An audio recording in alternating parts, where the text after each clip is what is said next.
Olá, alunos! Vamos para mais uma aula de língua portuguesa.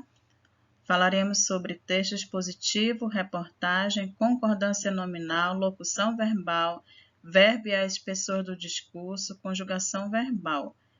Utilizaremos o livro Trilhas, módulo 1, capítulo 3, leitura e atividade das páginas 56 a 79. Abram o livro de vocês nas páginas 56 e 57. Capítulo 3, Quando crescer, eu quero ser. Porteiro, músico, secretário ou agricultor, todas as profissões têm o mesmo valor, e você pode escolher a carreira que quiser. Trabalhar é ser útil ao próximo, é prover o sustento do futuro com o esforço do presente e contribuir para tornar o mundo melhor para todos. O sucesso profissional não está relacionado à profissão que se exerce, mas à dedicação e ao esforço de cada um ao desempenhar o seu trabalho. Por isso, independentemente da área de atuação, todas as profissões devem ser respeitadas e tratadas com igualdade. Logo mais embaixo, vocês podem observar algumas questões. A imagem retrata que tipo de trabalhador? Como você chegou a essa conclusão? Quais profissões você mais admira? Por quê? O que você quer ser quando crescer? Por quê? Bom, a escolha da profissão nem sempre é fácil. Sentimentos como confusão, insegurança e mudanças de ideias são comuns quando se trata desse assunto, principalmente na infância e na adolescência. Nesses casos, é importante buscar o autoconhecimento, mas manter a consciência de que as escolhas que fazemos não precisam ser definitivas. Uma das atividades que fazem parte do dia a dia das pessoas é o trabalho. Hoje em dia, há muitas atividades de trabalho que não existiam antigamente e tantas outras que deixaram de existir. Para você, com que objetivo as pessoas trabalham? Em sua opinião, o que as pessoas fariam para sobreviver se não precisassem ganhar dinheiro com o trabalho? O trabalho passou por diversas transformações. Vamos ler o texto a seguir e conhecer algumas delas. Breve história do trabalho. No início, o trabalho era uma questão de sobrevivência. Caçar e coletar. Enfim, obter comida era a tarefa do homem para manter-se vivo e preservar a espécie. As necessidades começaram a mudar com a agricultura. O homem passou a se estabelecer numa região definida, parando de se deslocar de um lugar para o outro. Com a agricultura foi possível acumular riquezas, multiplicando os alimentos. Assim que as primeiras sociedades começaram a se formar, surgiu o sistema de troca, ou escambo. O trabalho era pago com mercadorias, e esse foi o início do que hoje se chama de comércio. Uma coisa leva a outra. A pirâmide social começou a se formar, e os menos favorecidos trabalhavam sem remuneração e ganhavam em troca alimentação e um lugar para morar. Surgem os artesãos.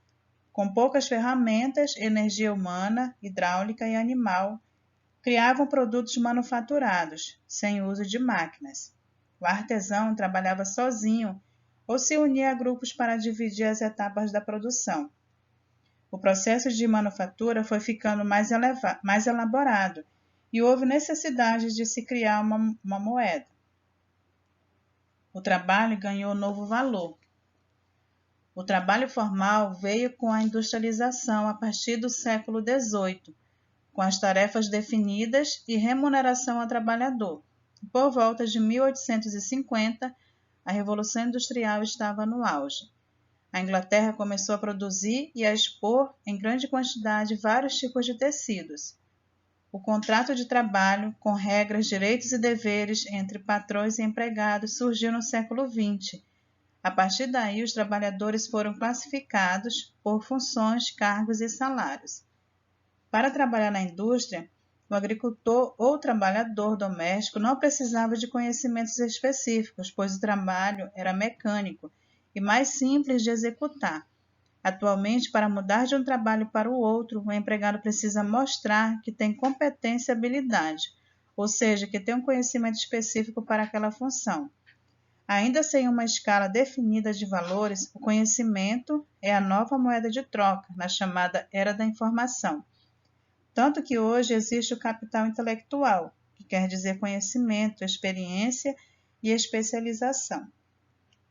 Vamos ver o significado de algumas palavras. Remuneração é salário. Auge, fase de maior destaque. Revolução Industrial é o conjunto de mudanças que aconteceram na Europa no século XVIII, 1701 a 1800, e século XIX, 1801 a 1900, que teve como principal característica a substituição do trabalho artesanal pelo realizado com máquina.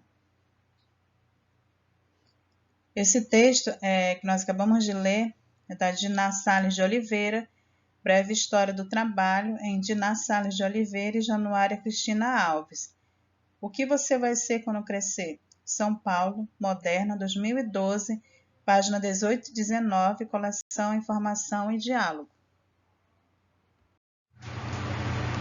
O texto que nós acabamos de ler é um texto expositivo.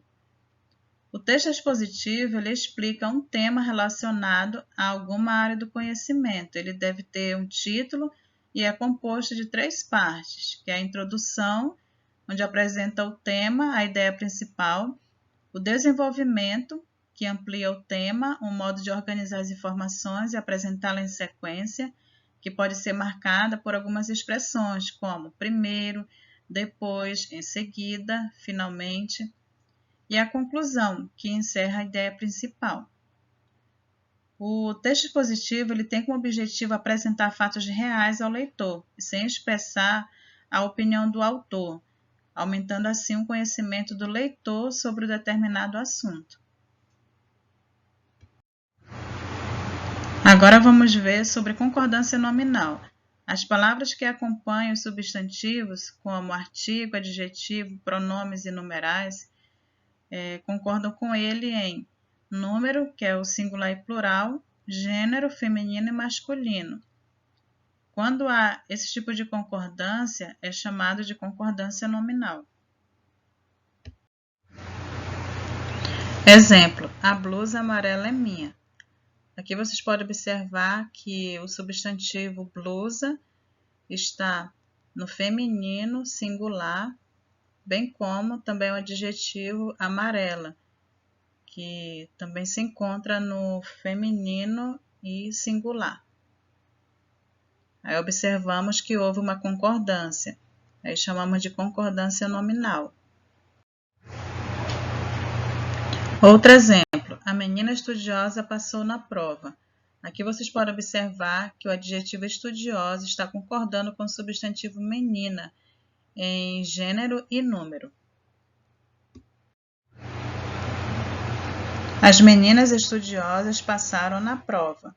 Da mesma forma, o adjetivo aqui ele está no feminino, mas no plural, está concordando com o substantivo meninas, que está no feminino, no plural. Nas páginas 65 a 67 está o texto 2, que é uma reportagem onde há profissões que nem imaginamos que existam.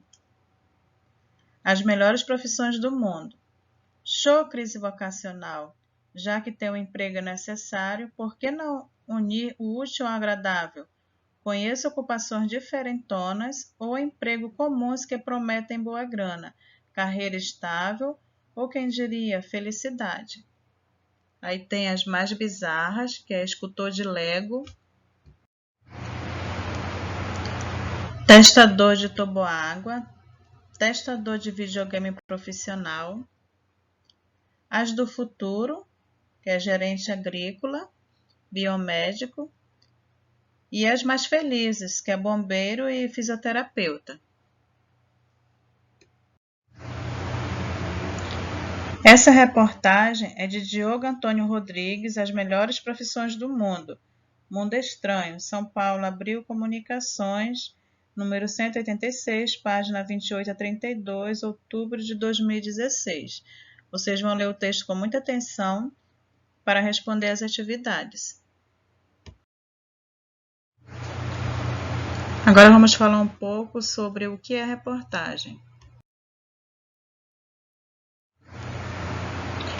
Mas o que é reportagem? A reportagem é um texto jornalístico que informa sobre um assunto específico. Ela é veiculada em revistas, jornais impressos, sites, blogs, programas jornalísticos de TV e de rádio. A reportagem ela trata de assuntos não necessariamente de fatos novos. Seu objetivo é contar uma história verdadeira, expor uma situação ou interpretar fatos.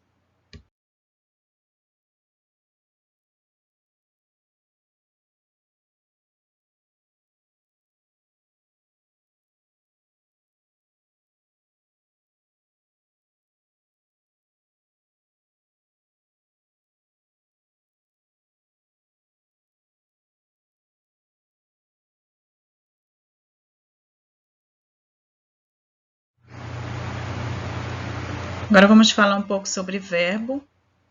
O verbo são palavras que indicam ação, que é o que a gente pratica, que é pular, correr, jogar. Podem indicar também estado, de como a pessoa se encontra ou como ela está. Sou, estou, está, ser. Exemplo, hoje está frio.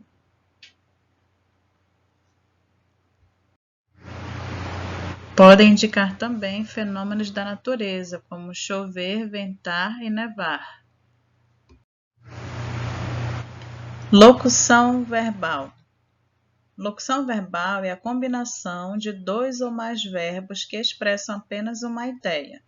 Uma locução verbal é formada por um verbo auxiliar e um verbo principal. Vamos ver as frases abaixo. Ele vai chegar mais tarde. Vai é um verbo auxiliar e chegar é o verbo principal. Então, essas duas palavras, elas formam uma locução verbal. Na outra frase ao lado, ele chegará mais tarde. Então, aí vocês podem observar que foi utilizado apenas um verbo, que substitui as duas palavras que foram utilizadas na outra frase. Locução verbal é a combinação de dois ou mais verbos que expressam uma ideia. Uma locução verbal é formada por um verbo auxiliar e um verbo principal. Vamos ver mais alguns exemplos. Amanhã poderá nevar. Aqui foi utilizado dois verbos, o verbo auxiliar, que é o poderá, e o verbo principal, que é o nevar. Logo mais embaixo tem outra frase, amanhã nevará. Vocês podem verificar que foi utilizado apenas um verbo, que foi para substituir os dois verbos da frase anterior e dar o mesmo sentido. Os verbos e as pessoas do discurso. Aqui você vai aprender que o verbo indica a pessoa do discurso a que ele se refere. A primeira pessoa do singular é eu, é a pessoa que fala. A segunda pessoa do singular é você e tu, a pessoa a quem se dirige. E a terceira pessoa do singular, que é ele ou ela, que está relacionado à pessoa de quem se fala. A primeira pessoa do plural, nós, somos os que falamos. A segunda pessoa do plural, vocês, vós, pessoas a quem falamos. E a terceira pessoa do plural, eles ou elas, pessoas de quem estamos falando. O verbo precisa concordar com o substantivo. O verbo ele tem que concordar com o número do substantivo, se ele está no singular ou no plural. Aqui ao lado vocês podem observar o substantivo ele está no singular e o verbo pula também está no singular. Aqui mais alguns exemplos de concordância do verbo com o substantivo. Ontem vimos um filme na televisão. Eu sempre jogo futebol. O vimos, ele está concordando, né, com o substantivo nós. E jogo, eu sempre jogo futebol. O jogo está concordando com o substantivo eu, que está no singular. Vimos veio do verbo ver, que está no infinitivo, e jogo veio do verbo jogar, também que está no infinitivo. Atentem para a frase: ontem corremos muito. Observem que nela há um verbo, que é o verbo corremos. Este verbo, o infinitivo dele é correr. Também possui uma raiz, que é cor, C-O-R-R. Todo verbo possui uma raiz, que mesmo depois de conjugado, a raiz ainda permanece. Aqui, mais alguns verbos que estão no infinitivo. Conjugação verbal. Vamos estudar agora como os verbos da nossa língua se agrupam, analisando a terminação de cada um deles. Aqui há 3 verbos, verbo cantar, correr e rugir. Note que cada um dos verbos possui uma terminação diferente. São essas terminações que indicam a que conjugação ou a que grupo cada verbo da nossa língua pertence. Aí tem os verbos da primeira conjugação, que são aqueles terminados em ar. Aí alguns exemplos: cantar, chorar, estudar, brincar. Tem os da segunda conjugação, que são aqueles terminados em er. Exemplo: correr, comer, querer, aprender.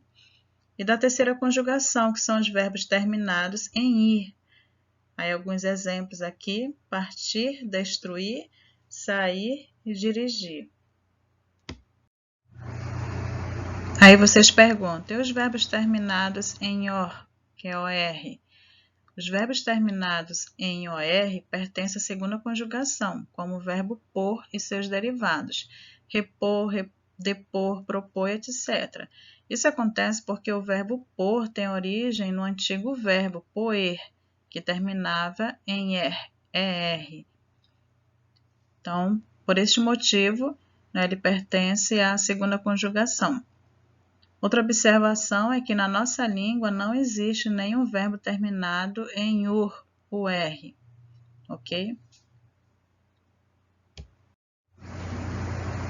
E por hoje é só. Tchau, até a próxima aula.